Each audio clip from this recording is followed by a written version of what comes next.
The boys are back. What's up? What's up? Poland. We are in Poland. Marcos is in town for a few days, and we thought, yeah, what better use of our time than to sit down within four walls and record a podcast? Yeah. It's officially a tax write-off. So we got a bunch of stuff. We're gonna start today with you dislocated your shoulder in jiu-jitsu. Unfortunately, yeah. My luck ran out. I did 4 months. And of course, I hurt myself in the worst, least cool way. Was doing a forward roll in a beginner's class.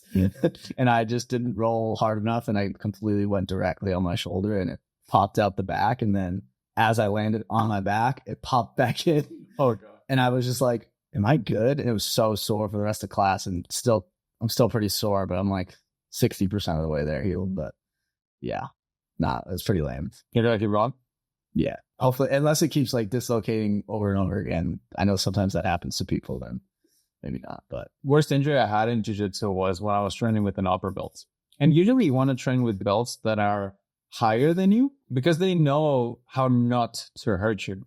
It's the matchup that's dangerous is white belt versus white belt. So I was rolling with a purple belt and he got me like in an armbar. Yeah. And I didn't know it was close score. So he had, as weird as it sounds, his legs around me, right? He had me like that.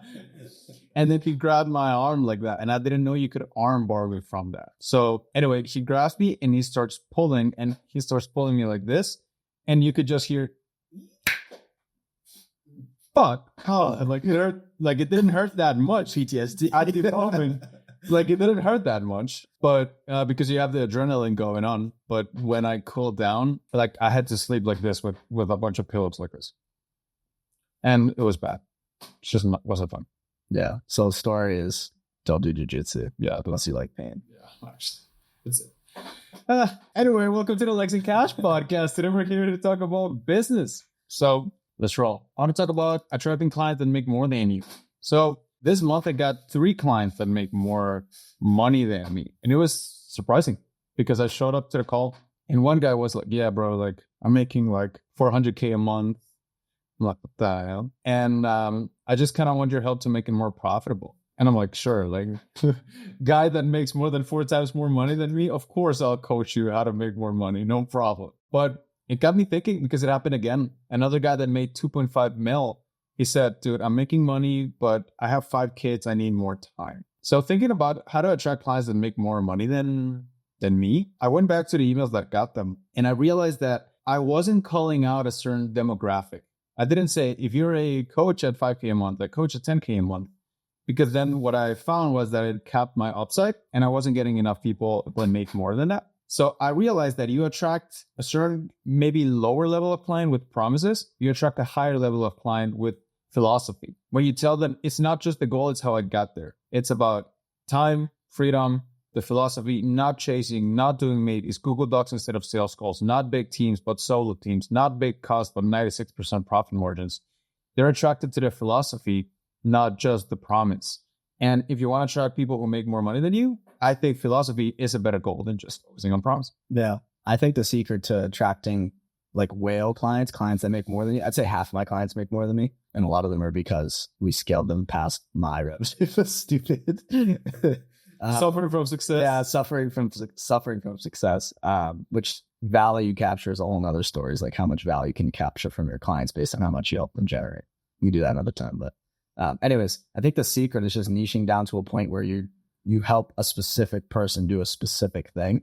And I think that's what you did well from the transition from tweets and clients to like saying cash and the cash creators, because now you help a very specific person do a specific thing to attain a specific lifestyle. It's so specific that someone could be making $1 million a month and still be your client because they might want what you have, or they might just want to make their business the way you have with really high margins. So for like someone who makes $400K a month and they have no time for their 5 kids, well, now they have really low margins and no time. You can give them time and high margins. So if you can give them what they want, you'll attract someone way up the ladder, way down the ladder. It doesn't matter. I think it's works because it's not specific. So when you think about like common niching down in advice, You got to find a niche and you got to tailor that niche. I find it to be limiting and find it more productive to focus on what problems can you solve instead of I target 6 and 7 figure entrepreneurs, like people who target them. I think they're missing the point. If they focused on this is the problem I solve, then it doesn't matter like at which range they are. They will be attracted to you because you're not a coach. You're not a consultant. You just solve certain amounts of problems or certain quality of problems. And this just attracts better people, I think. Well, maybe your niche is the maybe your niche is the problem you solve.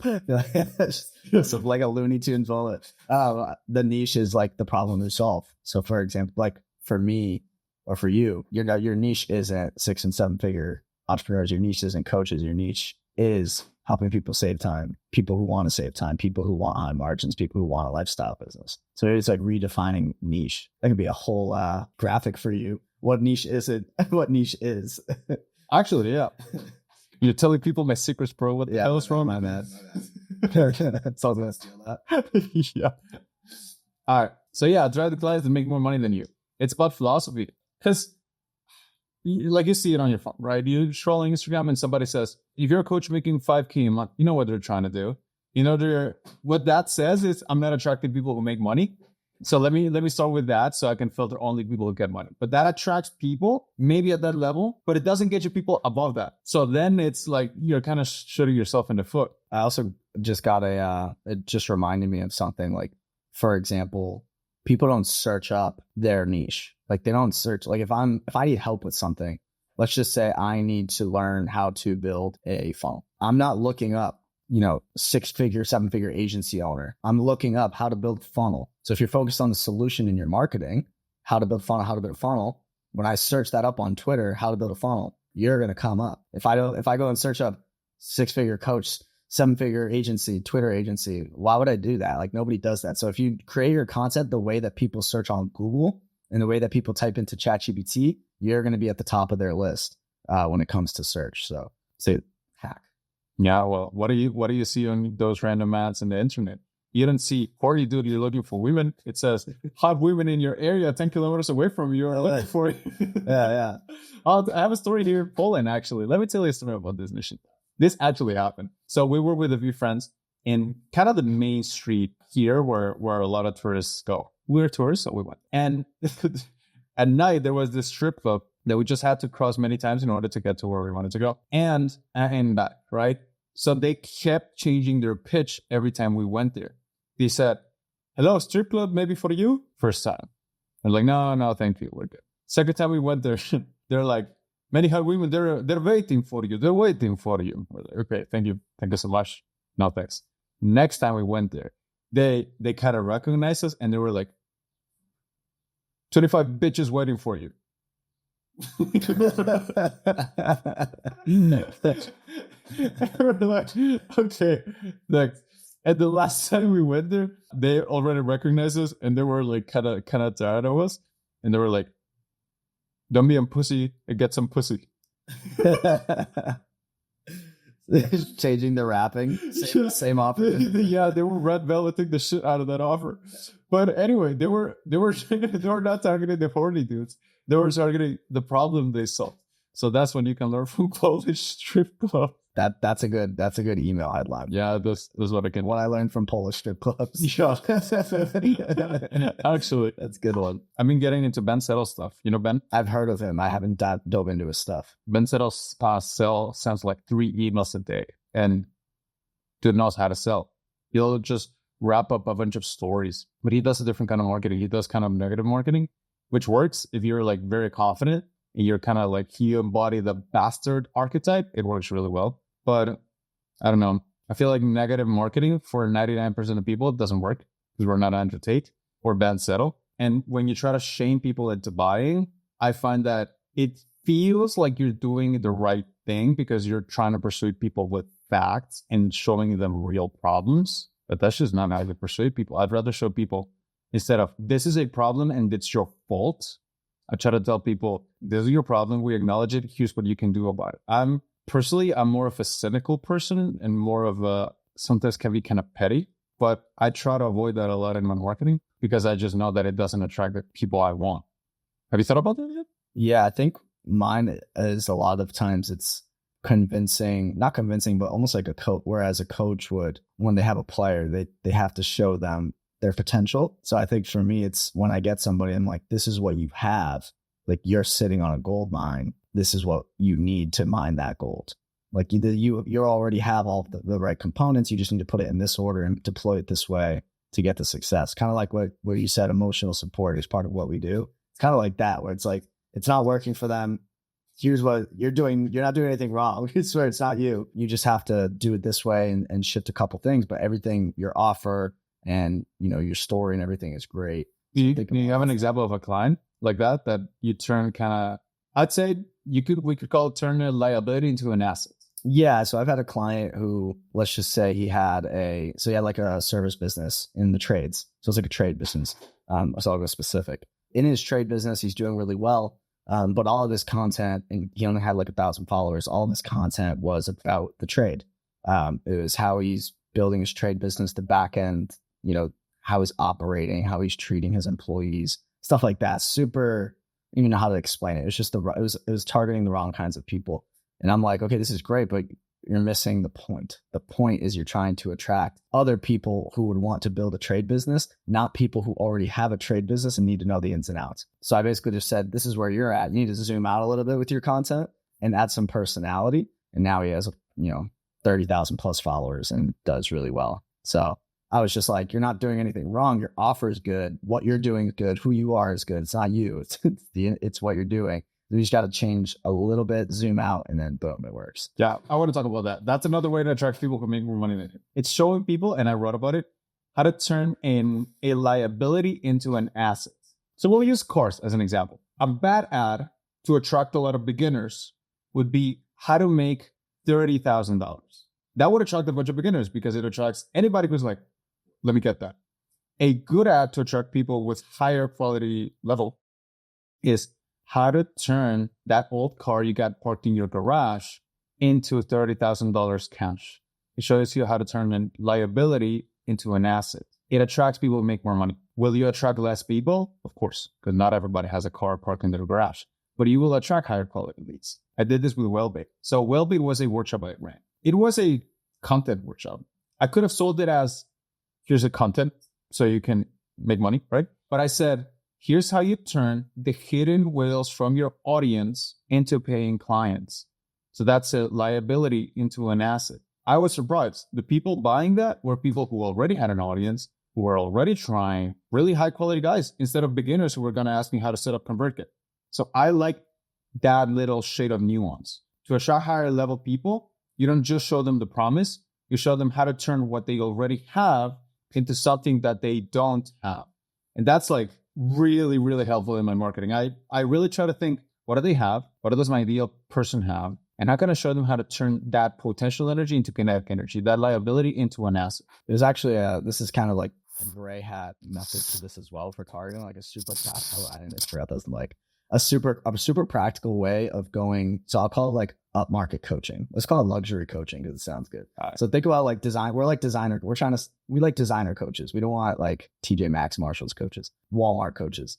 So designer coaches, right? You want to go upmarket. You want to target people who have money, but they're not, a bajillionaire. So there's a very specific person we're trying to target here in the industry. So think about who they are, write down their beliefs, their political views, who they are. They probably have 3 kids. They probably have a wife. They probably have a house. They probably live in this kind of neighborhood, etc. And you can put the marketing in a way that would resonate with that specific person. So for example, you want to target someone who has a high-end 6-figure 9-to-5, and you realize that most of the people you signed your coaching program have kids. Or you realize, if you don't have any clients yet, if you're pre-client, pre-revenue, you realize that most of the people that ask you about what you do also have kids, something like that, right? Okay, so now all of your content, you can start putting your content in the context of having kids. Like, instead of I wake up every morning and sit down on my laptop and write an email, you say I wake up every morning, I have breakfast with my kids, and then I write an email. So that's how you essentially just add a hint of context that will instantly elevate you up the market. It's this exact same thing as having a purse with no logo on it and having a purse with a Gucci logo on it. So that was beautiful. The keyword there was context. This is why in every testimonial or case study I make, I don't just post a screenshot. Hot take, I think screenshots don't do much. I think just testimonials don't do much. I think context does much. So when you provide context of what is happening, like how many followers did they have? Where were they before? What were their limiting beliefs? It makes people compare themselves to them, which creates a gap between where they are and where that person is. And it makes them uncomfortable enough for them to move. Be like, I want to do that. Mm-hmm. So I love what you said. I love the thing about kids, having breakfast with kids. And I think testimonials don't do much if you don't provide context, because then people can compare themselves to the person in the testimonial. It's more relatable and it makes it more likely to read it, because between us, people don't read testimonials. I don't read testimonials. Yeah. So there's two, I have something on the testimonials. I'm going to add something on the context. The reason you want to add context is because if you don't add context, people will add context themselves. They're going to find every reason with their own context of why it will work for them. And that's going to keep them away from buying from you. So like, for example, for let's just say the email thing, and I'm obviously using your offer. Let's say I wake up every morning and write an email. Well, now you're going to get someone that says, well, I can't wake up every morning and write an email because I have kids. I can't wake up every morning and write an email because I'm up so late because of this. I can't wake up every morning and write an email because I have to work out. If you added your own context and you say, I wake up every morning, I do my morning workout and I have breakfast with my kids and then I write my email, you basically just cut out all their bullshit excuses for them. And now that you've just objection handled, added context, targeted up market, and put your offer out there all in one. So that's the benefit of adding context. And then on the testimonials, I never use a screenshot of a testimonial as my core point for like insight-based content or something like that. I would use it as an in addition. The only thing that I see screenshot testimonials being good for are just like proving it. It's just proving it and creating follow. So like if you make big, bold claims and if you notice some skepticism in your audience, just slightly turn the dial and add screenshots to your content or add them on top of your current content. And it's just kind of like here's my big, bold claim. Here's all the value. By the way, here's me proving it.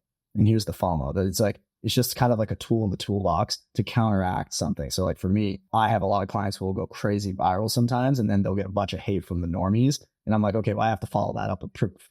So then those testimonial screenshots, they're only there to prove it, but they're not there to go viral. So I just look at it as kind of like a tool, like in a video game. It's not end all be all. It's like a stun grenade. Stun grenades don't kill you, right? Like you gotta go and get the kill. Yeah, it's like a stun grenade. It's like an extra, it's a help. It's not gonna win the game for you, but it's a nice tool to have for very specific situations. How stun grenades got me a client. I need to start writing emails. How Call of Duty got me a client. I'm going to start writing emails, I swear. I still don't have an email list. Well, guys, if you've been listening to the podcast for how long have we did this for? Like a year now? Maybe like exactly a year. Well, then you have already heard Marcus say he's going to start an email list for exactly one day. Maybe once. Well, I did increase my marketing. I came out with the audio video experience, which was my middle ground because I didn't want to look like I was being held at gunpoint. And I'm like, I'm good on like these longer settings. So now I just clip them up. I do that. Yeah. I do that a lot. But I tell my editor, actually, you can see it right here. You can't see it, but you're going to have to believe me. You see all these videos my editor sent me? He sent me 6 videos that he was that he edited from me, from my calls, from like the calls of cash payers. Nice. And I said, okay, don't include value, only include insight. Out of these 6, maybe 3 are value. And I told them, don't post this because it tells people the answer instead of showing that I have the answer. And it's a smart distinction. If I give people the answer, it makes them want to implement. Whereas if I show that I have the answer, it makes them want to inquire more. On the topic of emails, have I told you what's my highest performing email? The one that sold the most ever in history? It is the 41-minute workday. And I actually have a prop for this. Let me get it. So I am using my office as it's basically everything is Japanese in this office except for me. But all those posters and I have a Casio watch. Can I show it? There you go. Nice. Yeah, that's my Casio watch. Anyway, my highest performing email is called the 41-minute workday. And it was something that happened because I wanted to do a blood test with my girl and we were in a crunch. So because we could only get an appointment early in the morning. So I started working and I hit the timer on my watch and I finished the work for the day, attracting leads, getting clients, well bait, insights, Google Docs sales, all the words. And I finished everything in 41 minutes. And I took a picture of it and I showed people, guys, I finished in 41 minutes. When I did that, I also showed that I can do this because I have an offer shell. An offer shell is what allows me to monetize not things, not time, but access to me. An offer shell is why I can help 70 clients as a one-person team and just a VA. And I keep 96% profit margins. If you want help with your offer shell, go here. That email got like 3 clients within 2 hours. It was a really good email in terms of results. I didn't tell people what to do. I didn't give people the answer, but I proved that I have it with a 41-minute workday and a picture. So showing that you have the answer gets you more sales than giving people the answer, because when you give people the answer, it makes them want to try your stuff instead of making them want to buy your stuff. So that's the story behind my eyes performing email. This entire story just made me want to come out with a $1 a month email subscription. Tell me about it. This is my ADHD at INFP moment. I love, what do you say? You're good. I love the idea of an offer shell. But as an agency owner, I'm like, everything feels like a distraction at all times. But I do love the idea of, I love doing the lower stuff, the communities, the subscription stuff. Like, it's fun, but it doesn't actually add like significant revenue or anything. And I don't like giving shit for free.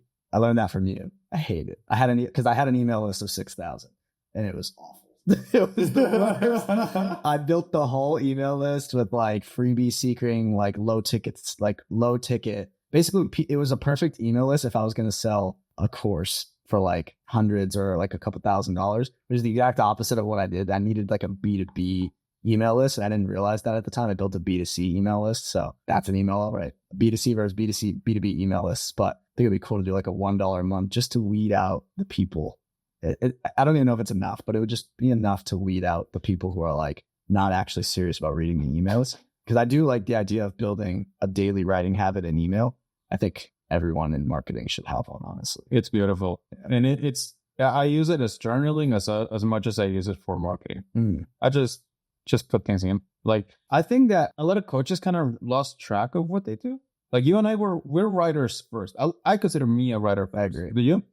Absolutely. Well, there you go. A different kind of writer, of course, but yes. Yeah. So I feel like a lot of us started as writers who started a coaching business, but at some point we transitioned and we became coaches who happen to write. And that's why we are so sometimes unhappy, because we love writing. That's what we started as. We're writers that happen to have a coaching business, not coaches who happen to write. And I think that there's a lot of unhappiness from it. At least that's what I felt. And when I went back to my zone of genius, my mojo, which is writing, and then I happened to do some coaching, some consulting, some mentorship on the side, when I saw myself as that, my writing got way better because I finally started doing what I do best, which is I am a writer first and everything else second. I agree. I think that's important. I want to know how you make as much from 10 clients as you did 70. Oh, because I just charge them way more. Expand. Okay, so expand. So offer shell.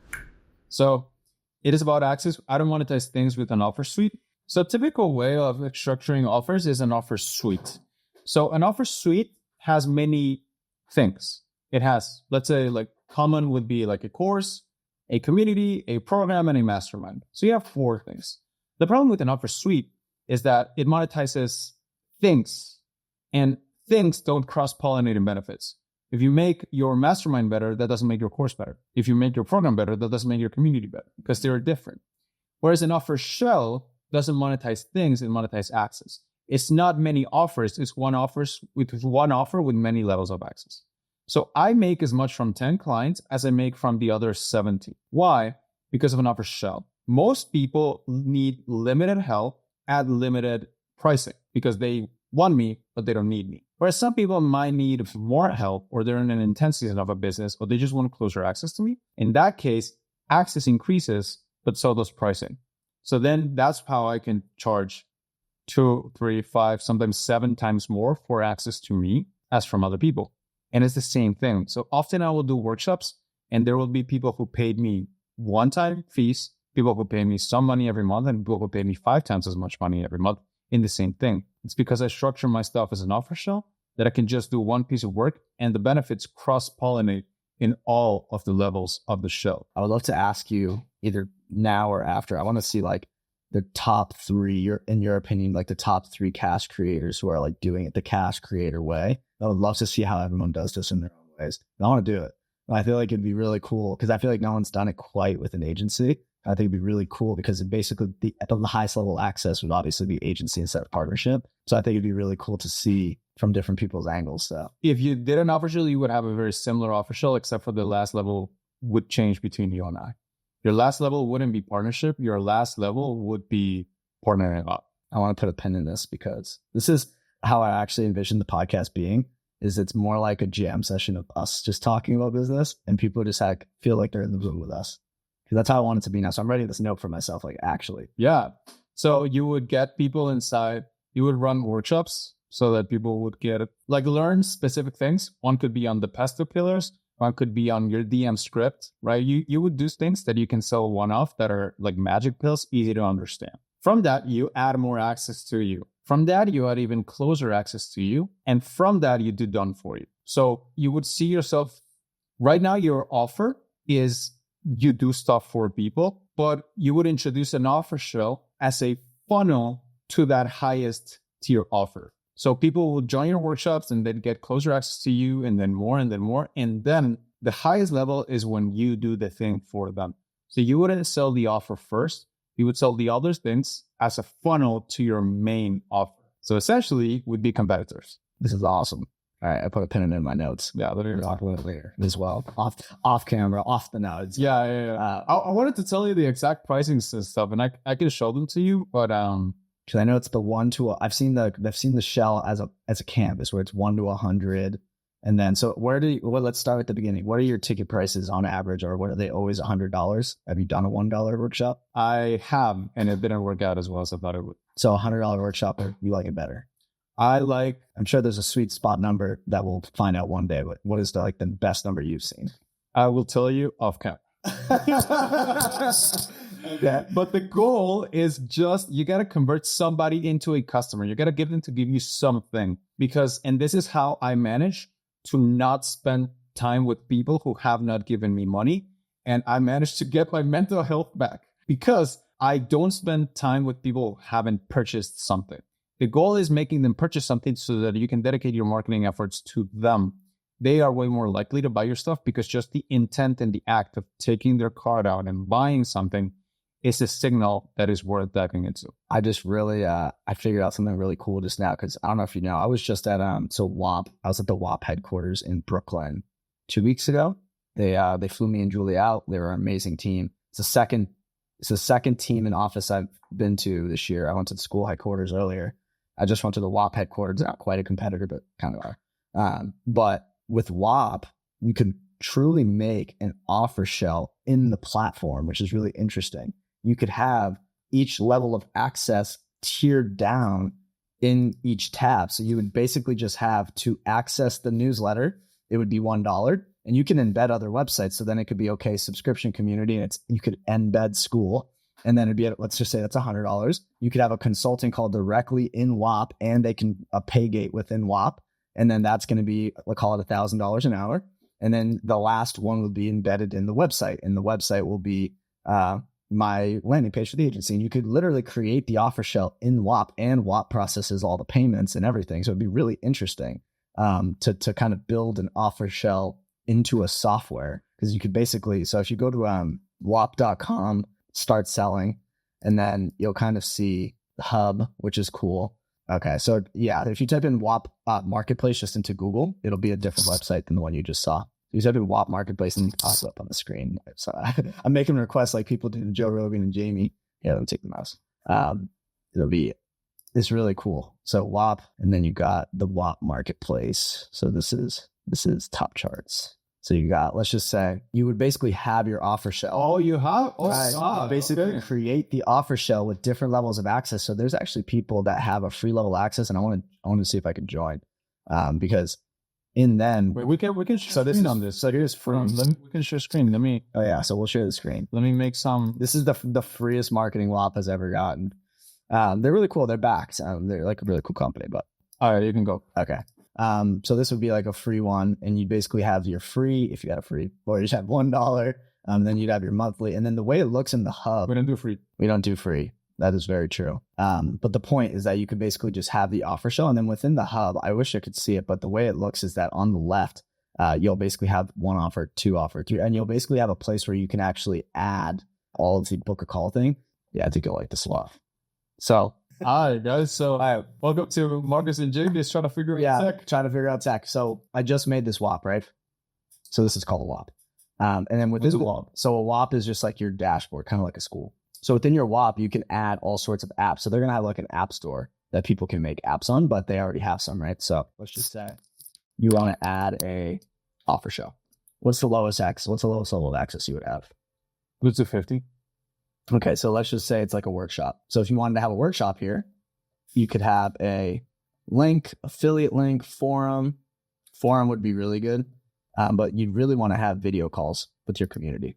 So that would be a WAP. And then you could add a paywall to every WAP. And you could also do this you would change the name. So you would change one name to workshops, and you would also have consulting calls. So you'd have one that's workshops, and then you'd have another one that's consulting calls, and it'd be like 1,000. And then you could keep going. You'd have your course, and you could have your website at the very bottom, which would be like my agency. And you could just keep adding all of your offer shell on the left. So I just was adding them for fun. But if you had a Discord that was $50 a month or something, that would be a WAP, and that would be one part of your offer shell. You could also embed your school and have that in there. You could have a forum just like school has,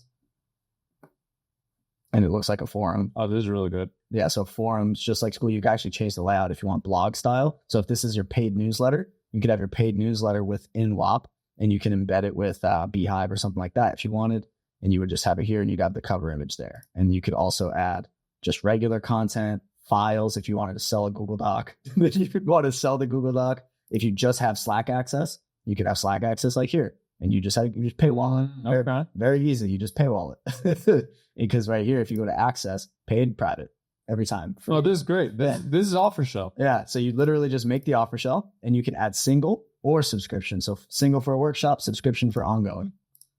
3 months, 6 months, 7 days, 1 year, custom for weekly, or 7 days would be weekly because I'm clearly retarded. So initial fee, you want it to be 1K up front, and then a subscription, you could do that. You want to have a wait list, you can do that. So it's really sick, honestly. So when they showed me this, I was mind blown.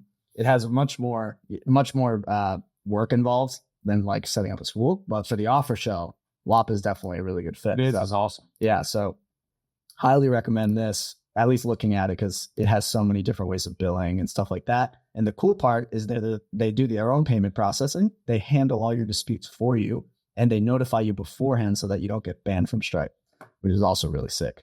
And they're going to process millions and millions of dollars this year. So they're already a big company. So super cool. This is the part where you drop your affiliate link. Yeah. I don't. Yeah, if you use it, I'll add you manually.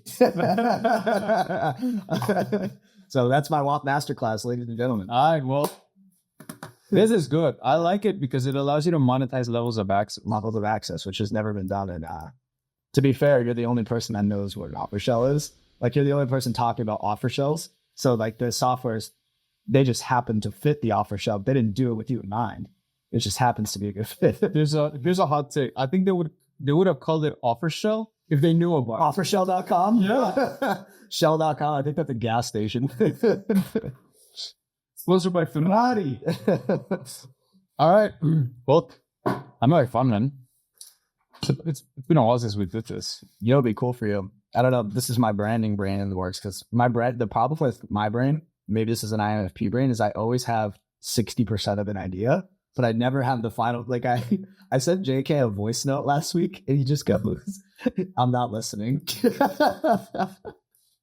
He just said, "I'm not listening." I still don't know what it said. I don't listen to voice. It was basically a 2-minute voice note, just like yapping about an idea, like that wasn't fully fleshed out.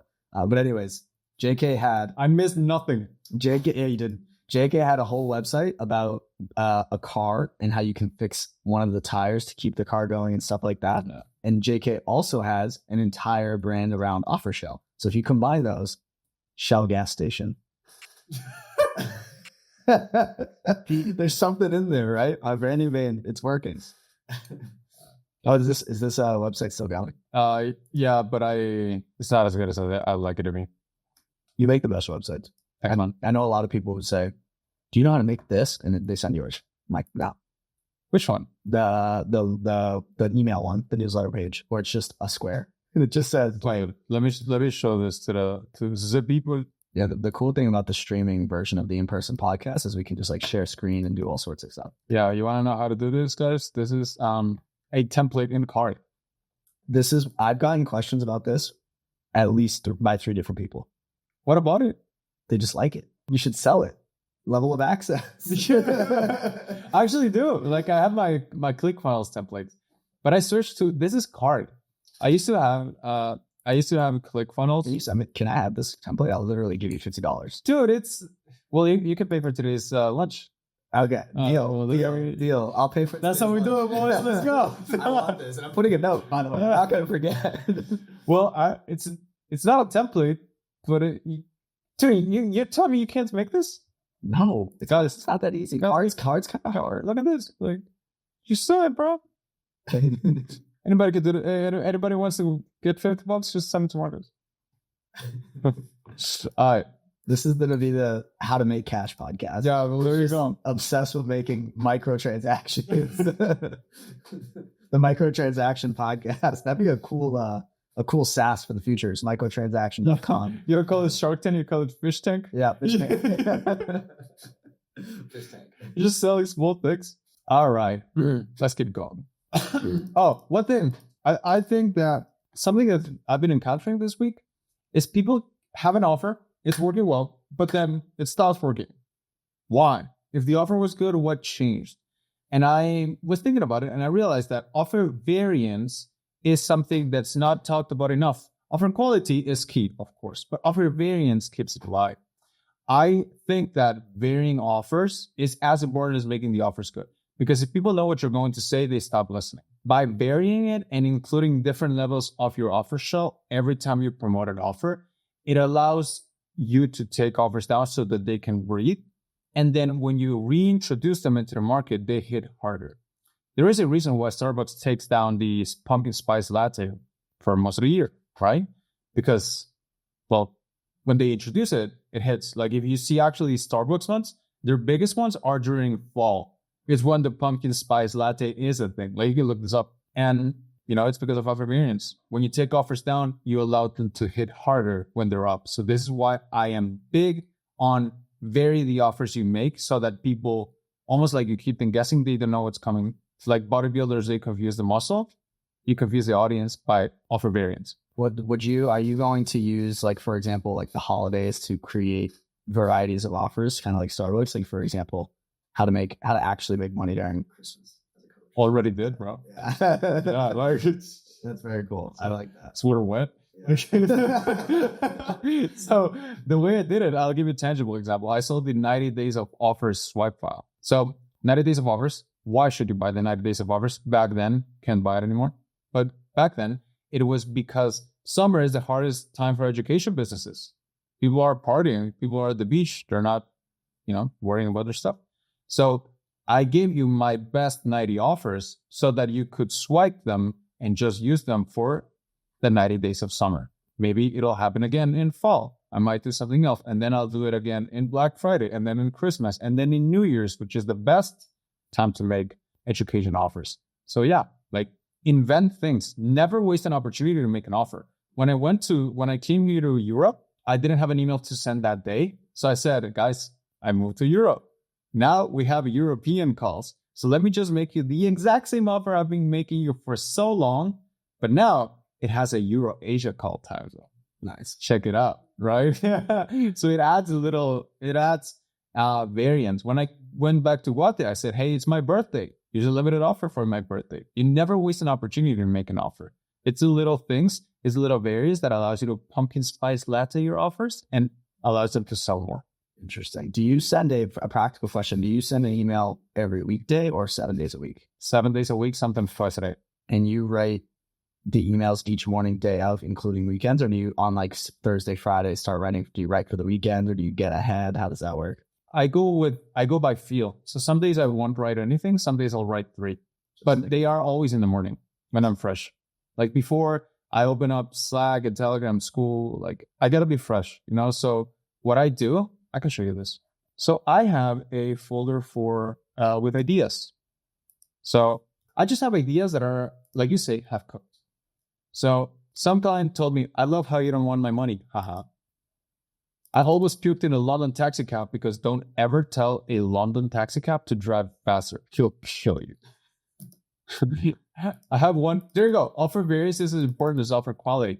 So I have these ideas. And what I'll do is when I wake up, I open this up and I kind of like let it speak to me. And I think which of these ideas is shining brighter today? Because some ideas shine brighter than others. And then I go full writing mode. Just put it on the page. And that takes a lot of pressure off me. And when I put it on the page, now, like that's the hard part. Editing is the easy part.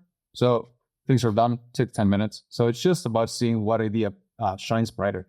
But this requires you to kind of have that sense of when you have an idea, don't let it die, write it down. Because then your subconscious will be cooking. And when you wake up, you'll be fresh. You'll be able to write. And do you make an offer on every email? Every email. How come the email is free? That's a lot of free value. No, because I only give insight. I see. I give zero value. I only give insight. I give zero value. I fucking love that.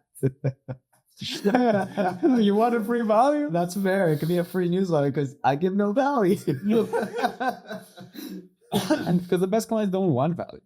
The best clients don't want you to tell them what to do. They just want to like have enough sense to know that you can deliver. They want to know that you hold the answer. And then they understand, if I want help, I need to pay for help. So they join. My best clients have come through insight, not value. When I gave value, I had a lot of people who wanted to try my stuff, not buy my stuff. Do you consider... I just lost my train of thought. I don't consider whatsoever. I just send it. I have zero consideration for anything. Moving on. It'll come back to me.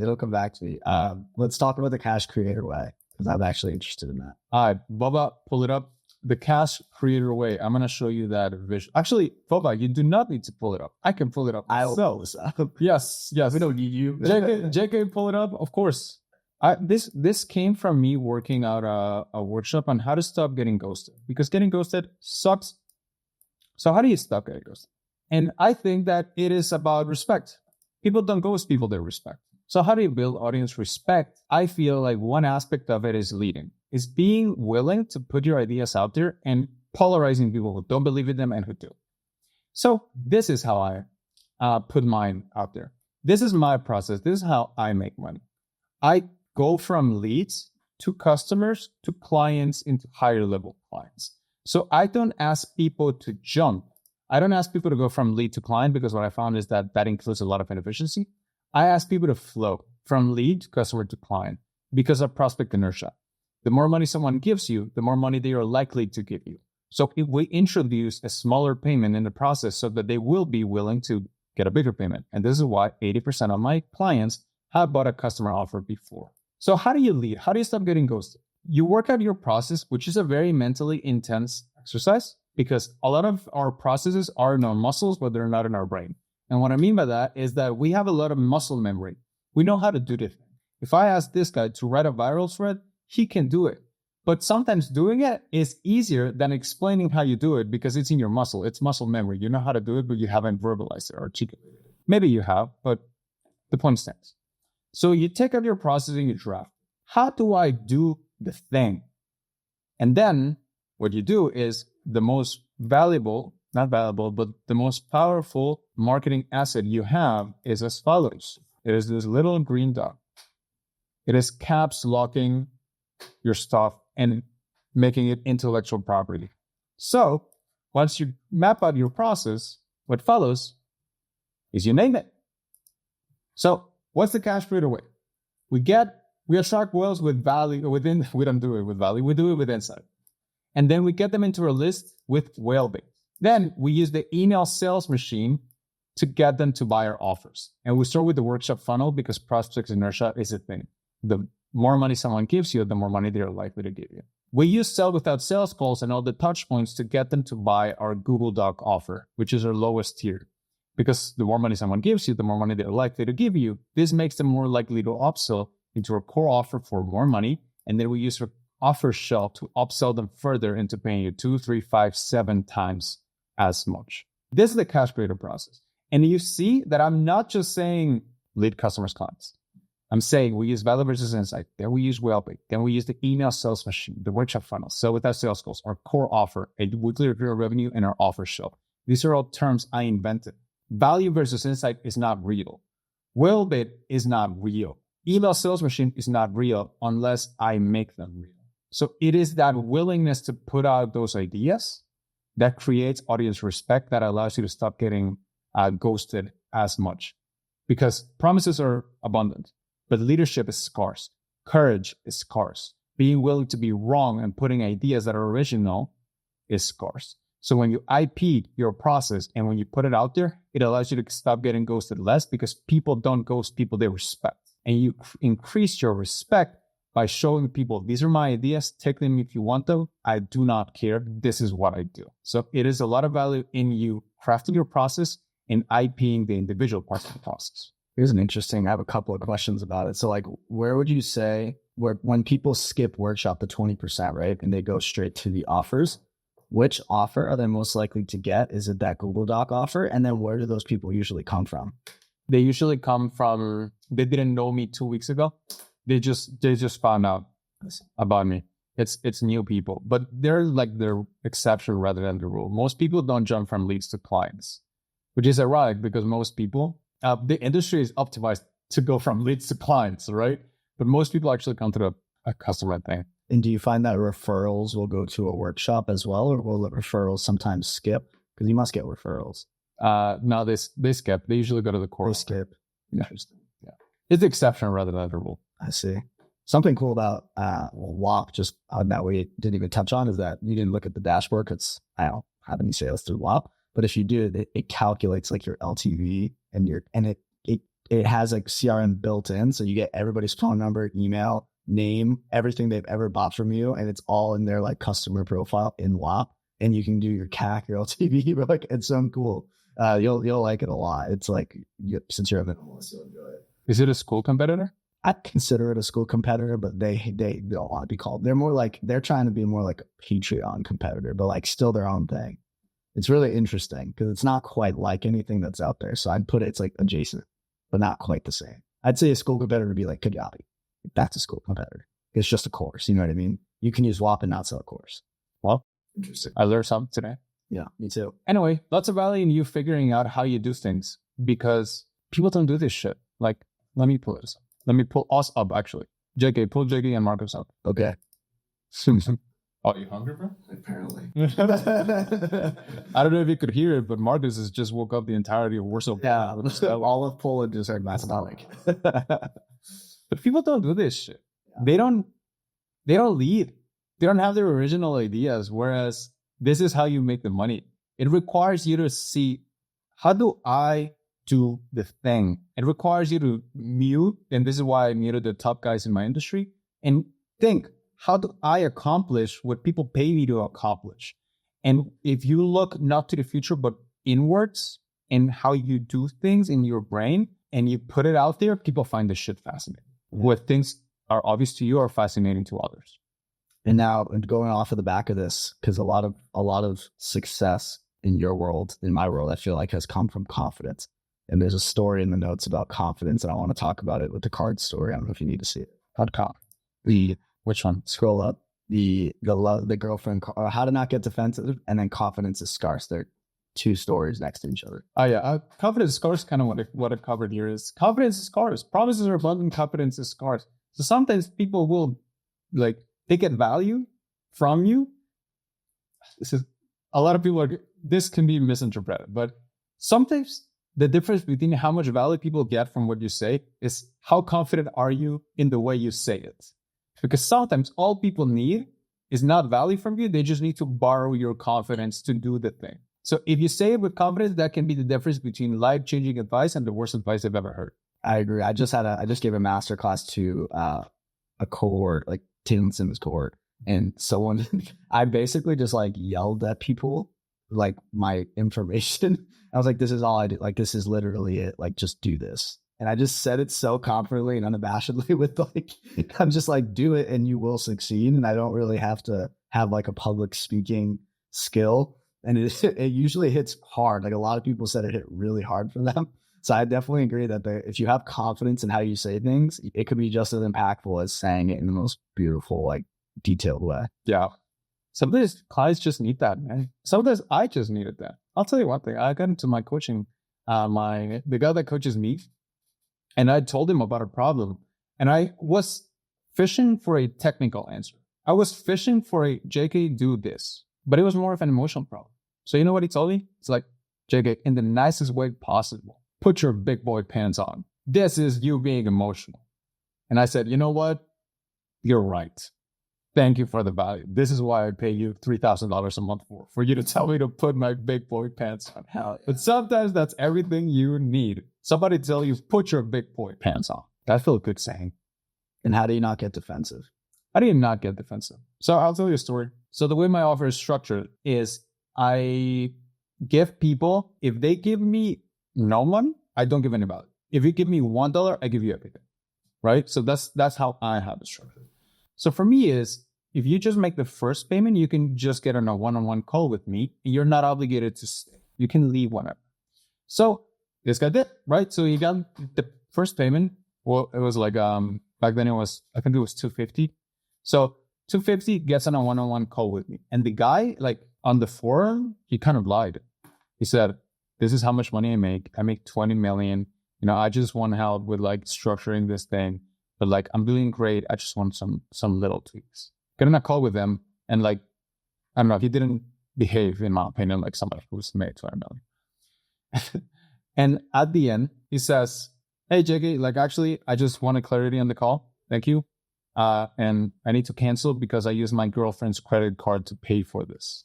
And I'm like, you little shit. Right? I got super petty. And man, it sucked. And you know, the one thing that I want far away from me when I'm in those moments, it's this thing. Keyboard can't be close. I can't write from an emotional standpoint because then I will repel people. And I know that it has to be far away. So I tend to get really defensive, tend to think like this guy did me wrong. But what I found that is that when you get defensive because maybe a lead disrespected you, somebody churned, or a bad thing is happening in your business, the fix to that is to not try to not think about it. It's to think about your best clients instead. So I put the best clients in front of me. I think about all of these folks and I'm like, these guys are actually great. Like I've had calls where they book them and it's just like maybe 5 minutes, we talk business, right? Because it's like, okay, you gotta fix this, fix that, fix that. He's like, oh, actually, yeah, you're right. Thank you. And then we leave, right? And it's like, you're welcome. I'm glad I got the value for a 1 hour call in 5 minutes, right? Awesome. People like that exist, but it's easy to forget when we meet up people who use their girlfriend's card to pay for stuff, right? And they lie to you. So how do you not get defensive when a lead disrespects you, a client churns, somebody doesn't stick to your process and they piss you off? It's okay to feel that way. It's not okay to stay that way. Don't try to not think about them. Think about your best clients instead, and the feeling goes away. You're back on track, ready to roll. Hell yeah. I usually just think like, how could I have identified this beforehand? Because it's happened to me, and my equivalent is essentially spending all this time on onboarding somebody, interviewing, doing all this stuff, and then they try after 1 month, and there was just like never a good fit, and you didn't realize it until after. And it's just like, I need a story now. I need a story. What happened? I had a client who it was like the onboarding was so dragged out. I'm talking like a month plus, like maybe like 70 days of like onboarding, like 2 months, over 2 months of onboarding. Why? It was just like he wanted to do it his own way, and he wanted to do his own style of interviewing. He wanted more content, and like there was just a lot of things he messed with my process. And at the time, I was like, okay, let's do it because this could be a really high profile client. Long story short, we do all that work, we launch, and he churns right away because basically my process is we write content in a very specific batch at a very specific amount of days in advance so that we can have a feedback loop that allows us to make adjustments and do stuff, trial and error, stuff like that. He wanted a much bigger batch of content up front. And basically was like, we had no positive feedback from the content. So instead basically, if we wrote those 30 days, that it had to be bangers or we had no way of adjusting it. It was basically terrible. He edited it like crazy and it was just a complete fail. And it went against all of our processes. And the reason it failed is because we didn't do things how we normally do it. Now, what I learned from that experience is to not change my process and structure of the way I do things for a specific client. And that rather is what you see is what you get. So that was my learning lesson, is don't let people kind of push you around for what they want. And, ultimately they need you. You don't need them. So true. Unless you're homeless. So true. If you're homeless, just take the money. It's 100%. 100%. So do you think that it was just because they were like actually meant malice, or they were just like they thought on their own head? I should have been more confident. They thought it was the best way to do things based on the knowledge that they had. But in reality, they paid me because I'm the expert. So I should have been like, no, this is why we do it this way. This is the way it will work better. And trust me. And they would have just said, I 100% know, because this person makes the most money out of any client I've ever had. He would have just been like, oh, perfect. Let's do that way then. But I was pushover and I let them do things the way they wanted. So it was completely on me, and lost the client because of it. And based on LTV, it's, multiple 5 figures that I lost. So how I lost $50,000 based on one decision. How I lost $50,000 because of one word. And the word was yes. There you go. $50,000 yes. Yeah, the $50,000 yes. I need to start a notes app like you. There you go. I just called mine ideas. It works. Yeah. But, a point on this, it's tempting to assume malice, right? It's tempting for you to go with, this guy just wants to fuck me over. He just wants my processes. This guy is evil, right? He is my enemy. It is very tempting to assume that with leads, clients, and to assume that they mean malice. But what I've found is that it's not that they mean malice, and it's just that we're just not that important to them. Like, they got stuff going on in their lives. 3 stories on this. So 3 clients defaulted on payments. And where did my head go before when somebody defaulted in payments? Fuck this guy. This guy's trying to get everything from me for free. Like, who does he think he is? He thinks he can get access to my Google Doc without paying, right? But I realized, dude, I'm the lowest level on their priority list. Like, one of them was going through a divorce. The other one had somebody die in their family. The other one got their bank account hacked. All they needed was to just change the card, right? What happens if I go guns blazing? I'm like, dude, do you remember your commitment to the program? Are you just not going to respect me? And what's wrong with you, man? Right? It's like, no, it's don't assume malice. People have things going on. And, that doesn't mean don't assume incompetence, because some people are incompetent and maybe you should kick them out. You know what clients are talking about. But don't assume malice. People are not evil. They just don't think about you. Hell yeah. I like that. I want to know who you paid $38K a month. Ryan Booth. Ryan Booth. So the reason why it's because I started as I started with the whole traditional model: sales calls, setters, closure, sales teams, coaches team, regular model. But I realized that money was good, but it was not the way I wanted to build. I felt like I had to show up. I felt like I was doing show business instead of doing business, and I didn't like how I was chasing leads. So I switched to the cash trader way, which I don't have to do any of those things. And I get to just run this as a one-man team, own 100% of the company with just one VA and 96% profit margins, but I don't need a partner for that. However, this was the business that Ryan helped me build. And I can just be like, sorry, bro, I'm going on my own now, because that's what we in the business call a dick move. So what I did was, hey, you know what? How about this? I get 100% of the business back, and you get half of the best month's profits, which he owned 50% and on 50%. So that was the profit anyway. Half of our best month's profits paid to you every 12 months, which happened to be 38K then. And that's why I pay someone 38K a month, because that allowed me to keep the business back, have 100% of the business, and to break up in an amicable way. And I saw him in a wedding in Canada 2 weeks ago, so we're still friends. But some lessons that I got from that is, don't get equity if you don't need to. If you have the right model, you can scale to $100,000 per month profit with just you and a VA. You don't have to do sales calls if you don't want to. and you can do everything with Google Docs without working more than 3 hours a day. I have a funny story about equity. I sent a DM to a guy who, and I'm not going to say his name, but I sent a DM to a guy who was like a prospect, and I was like, "We go to work together, blah blah blah." He goes, "Why don't you just do it?" I'm like, "What do you mean? Why don't I just do it?" He's like, "Just do it, and I'll give you a commission." I'm like, "Well, no, it's a partnership." He goes, "Oh, well, I think you should take equity, or you're full of it. Like you're full of shit unless you take equity." I was like, "You want me to take your equity? Why would I want your equity?" It was just the weirdest conversation I've ever had from a DM. It was basically, he was like, "Take equity or you're full of shit." And I was like, I've never seen someone offer equity so fast. And that's like business experience. The only person I know who knows a lot about equity is you. You've had multiple equity partnerships. So you know why you shouldn't give up equity or why you should get equity in both situations. You've been on the good and the bad end of equity, I feel like. So as someone with one time exit. So yeah, that was just a funny story. But I want to hear more about the wedding and where it was and stuff like that. Well, I was in Canada. It was a half Greek, half Arab wedding. They know how to party, man. Like it was wild. Like drums everywhere. It was so cool. But I have okay, this is a part of the pod where we get into a little bit of non-business stuff. So I have a group chat with my VA.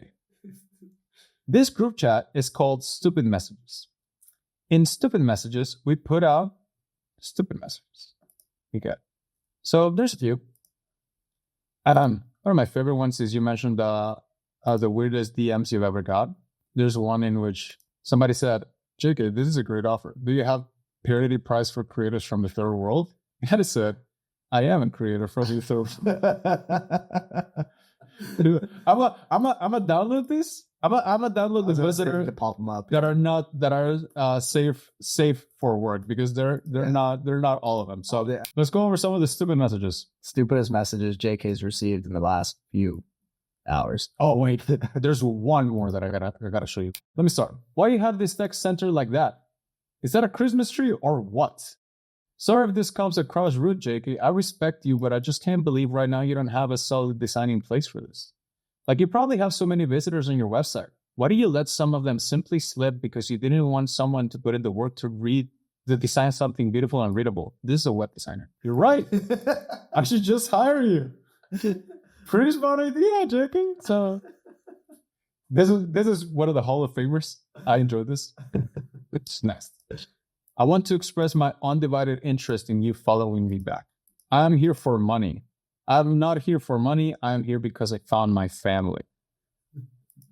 Holy shit.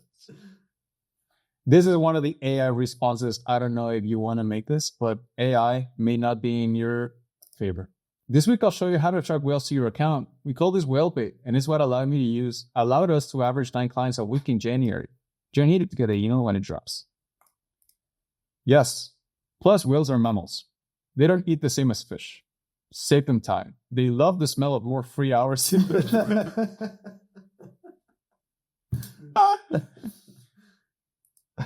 Zebras are government-operated drones. God. Hello. This is a great offer. Do you have parity price from creators from third world? Newsflash, Hakeem. I am a creator from the third world. And of course, I'm in Molina. Molina. This is so funny. Oh, yeah. So I got a bunch of those. There's one that offered me a great opportunity to invest in African gold. Mm-hmm. So did I send you that one? No, but are you going to invest? Well, it is a limited offer opportunity. Oh, okay. So it's not going to, it's offer variance. They got me. And it's good. They probably listen to the pot. I think a scammer could do really well with the offer shell. Different levels of access to it. How'd you structure that business? You would have a workshop on how to get the gold. You would have one-on-one access with the Nigerian prince. You would have all sorts of stuff. If you get me a gift card, I'll get you a partnership or something like that. And I would structure it well. I'd be a good scammer. I'm telling you guys, if I had to scam for a living. You definitely got the sweet talk. I got the sweet talk. I write good tweets. You have their copy. Listen, if I needed to run a bajillion-dollar crypto scam to drain everyone's wallets, You better watch out. You better hope I don't go villain mode. I'm gonna get canceled one day. They're gonna cite this video. Yeah, so the warnings were always there. Yeah. All right, boys. Well, It was good. it was good. This was a third in-person podcast. Third in-person podcast episode. 2 countries down. Next one, we'll see where we are. All right. Well, thank you for tuning in. Cheers. See you out.